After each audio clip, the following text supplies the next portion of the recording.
आप लोगों को लोक सम्मान देखना हो दोस्तों, तो मैं आपको गुरुदेव की कथा बताऊं। गुरुदेव जो है, उनके पास जब किसी व्यक्ति ने गुरुदेव को थोड़ी चोट पहुंचा दी, तो एक महिला थी बंगाल की, बिहार की, और वो जो थी गुरुदेव के पास अपने गांव में गई और बोलने लगी हमारे गुरुदेव को चोट लग गई। तो जो वहाँ के डॉक्टर थे उनके पास उसने जाकर के अपनी पीड़ा रखी। बोले कि साहब आपके पास जो भी सबसे अच्छी वाली दवाई हो वो आप दे दीजिए, मैं गुरुजी के लिए लेकर के जाना चाहती हूँ। तो जो डॉक्टर थे उनने 27 रुपये की सोफ्रामाइसिन आती है वो दी उनको, लेकर के आई हूँ गुरुदेव के पास। गुरुदेव के पास लेकर के आई तो उनने गुरुदेव को दी और गुरुदेव से बोली कि गुरुदेव आप इस दवाई को लगाना, आप ठीक हो जाएंगे।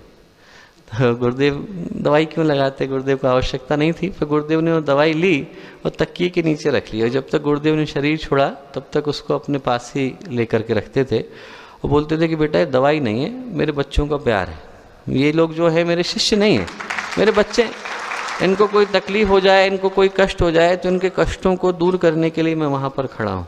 तो ये जो अंदर से निकल करके आता है दोस्तों, ये सम्मान है, ये प्यार है। आदरणीय दत्ता महाराज जी जब पहली बार गुरुदेव से मिलने के लिए पहुँचे तो ग्वालियर से गए थे मथुरा, मिलने के लिए गए। पहली बार गुरुदेव से मुलाकात हो रही थी, पैर छुए उनने। गुरुदेव कहीं बाहर निकल रहे थे कार्यक्रम के लिए, तो गुरुदेव बोले कि आप बैठना, थोड़ी देर वेट करना, मैं होकर के आता हूँ, खाना खा करके जाना। तो दत्ता महाराज जी को संकोच हुआ कि साहब पहली बार जा रहा हूँ, मैं कैसे खाना खा लूँ, मिल भी पहली बार रहा हूँ। बोले गुरुदेव मेरे रिश्तेदार रहते हैं यहाँ पर, मैं उनके यहाँ खाना खा लूँगा, रिश्तेदारों के यहाँ खाना खा लूँगा। तो गुरुदेव बोले खाना घर पे खाया जाता है, रिश्तेदारों के नहीं खाया जाता। तो दोस्तों वो जो प्यार का भाव था, वो जो अपनत्व का भाव था, वो जो आत्मीयता का भाव था, वो दूसरी चीज़ लेकर के आता है और उसका नाम है लोक सम्मान। तो जब हम लोग यहाँ से शांति कुंज की पावन धरा से, पवित्र धरा से अपने लिए कुछ महत्वपूर्ण लेकर के जा रहे हैं, तो पहली चीज़ जो हमें लेकर के जाने की आवश्यकता है दोस्तों, वो है आत्मसंतोष। कि जितना हमें भगवान ने व्यवस्था बनाई है, जितना हम लोग ऊपर वाले के पास से लेकर के आए हैं, वो हमारी ज़रूरतों के लिए काफ़ी है। उसको हम लोग आगे लेकर के सतपथ पर बढ़ना चाहते हैं।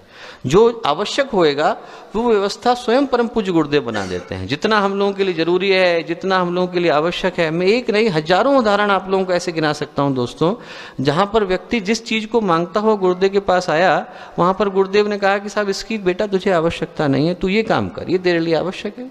हम लोगों के पुराने कार्यकर्ता हैं हसमुख भाई, वो आए, उनके पास $2000 रह गए थे, बस सारा उनका जितना बिजनेस था वो बिक गया था। गुरुदेव के पास आए, गुरुदेव मेरा सारा सामान चला गया है, इतना ही पैसा बचा है, बस विदेश के कार्यकर्ता थे, अब मैं यहीं रहना चाहता हूँ। गुरुदेव बोले बेटा तेरी यहाँ आवश्यकता नहीं है, तो कहीं और जा, तेरे लिए कहीं और व्यवस्था है। बोले गुरुदेव मैं क्या करूँ, तो सब चला गया। गुरुदेव बोले ऐसा कर कि बेटा जितनी तेरी गाड़ी में पेट्रोल है तू लेकर के ऊपर की तरफ बढ़, जहाँ तेरी गाड़ी का पेट्रोल समाप्त हो जाए और जो तेरे हाथ में खरीदने को आया वो तू खरीद लेना, पीछे की व्यवस्था मैं बना दूंगा। तो लेकर के चले, मसूरी पहुँच गए। मसूरी में जाकर के उनकी गाड़ी एक जगह पे खराब हो गई, बिल्कुल सारा पेट्रोल खत्म, आसपास दूर दूर तक जंगल के अलावा कुछ नहीं। एक आदमी खड़ा था बस वहाँ पर, बोला साहब मैं इस पहाड़ी का मालिक हूँ, मेरे को प्रेरणा आई है कि पहाड़ी बेचनी है। उसने कहा कितने, जितने दाम पड़ेंगे। $1850 की पहाड़ी थी, $1850 उनके हाथ में थे, उनने दिया और पहाड़ी खरीद ली। वापस आकर गुरुदेव के पास आके बैठ गए, गुरुदेव मैं पहाड़ी खरीद के आया हूँ। गुरुदेव बहुत हंसे। गुरुदेव बोले अरे बेटा तू पहाड़ी खरीद के आया, क्या करेगा वहाँ पर? बोले मुझे तो कुछ नहीं पता, मैं तो तेल का व्यापार करता हूँ, आप बताइए क्या करना है। गुरुदेव बोले तू वहाँ पर स्कूल खोल, तो वहाँ पर स्कूल खोल, लड़कियों के लिए स्कूल खोल, पीछे की व्यवस्था मैं बनाता हूँ। तो बोले गुरुदेव मैं तो ज़िंदगी में स्कूल नहीं चलाया। गुरुदेव बोले तू बेटा आपकी बार चला करके देख। और उन्होंने दोस्तों स्कूल चलाया, इधर उत्तर भारत का, मसूरी का सबसे ज़्यादा प्रसिद्ध स्कूल लड़कियों की एजुकेशन के लिए।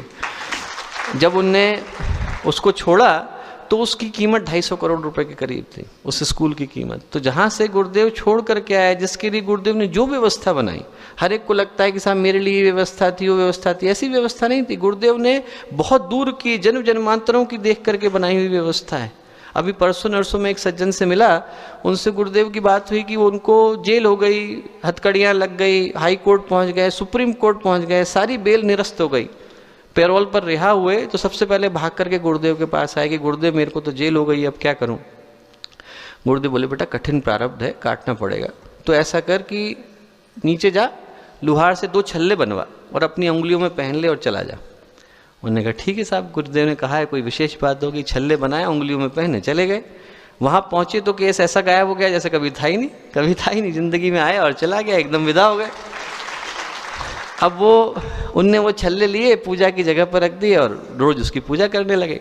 गुरुदेव गए कार्यक्रम में, तो गुरुदेव को लेकर के गए वो मंदिर में, बोले गुरुदेव आके देखिए साहब, मैंने वो छल्ले आपके दिए हुए थे वो पूजा की जगह पे रखे हुए, रोज पूजा करता हूँ। गुरुदेव बोले अरे बेटा तू छल्ले की पूजा क्यों कर रहा है, तो जीवन की पूजा कर। तो गुरुदेव वो नहीं बोले, नहीं आपने दिए थे तो छल्ले में रखता हूँ ताकि रोज इसकी पूजा कर सकूँ। गुरुदेव बोले बेटा वो बात नहीं थी, तेरे हाथ में हथकड़ी लगी हुई थी, कितना भी प्रारब्ध काटता तो थोड़ा तो छू करके जाना था, हाथ में छल्ले पहनने से वो निकल गया। हाथ में जो तूने छल्ले पहने वो हथकड़ियों की जगह पे पहने, उतने में तेरा प्रारब्ध निकल गया। तो दोस्तों बहुत सारी चीज़ों की व्यवस्था ऐसी है जो गुरुदेव ने बहुत दूर की, बहुत सारी चीज़ों को देख करके बनाई है। एक चीज़ जो हम लोग यहाँ से जाएं वो आत्मसंतोष लेकर के जाएं, गुरुदेव के ऊपर समर्पण लेकर के जाएं। हमारे जीवन की योजना क्या है, हमारे जीवन का पथ क्या है, हमारे जीवन का उद्देश्य क्या है, हमें उनने किस उद्देश्य के साथ, किस योजना के लिए, किस प्रयोजन को पूर्ण करने के लिए यहाँ पर भेजा है, इसको हम नहीं जानते पर वो बेहतर तरीके से जानते हैं। उनको अच्छे से पता है कि हमारे जीवन से उनको किस समय में किस कार्य को लेना है और किस तरीके से लेना है। तो अपने जीवन को उनके हाथ में छोड़ देना एक ऐसा भाव है जो संतोष भी लेकर के आता है और लोगों का प्यार और सम्मान भी लेकर के आता है। इसको हमें यहाँ से लेकर के जाने की आवश्यकता है।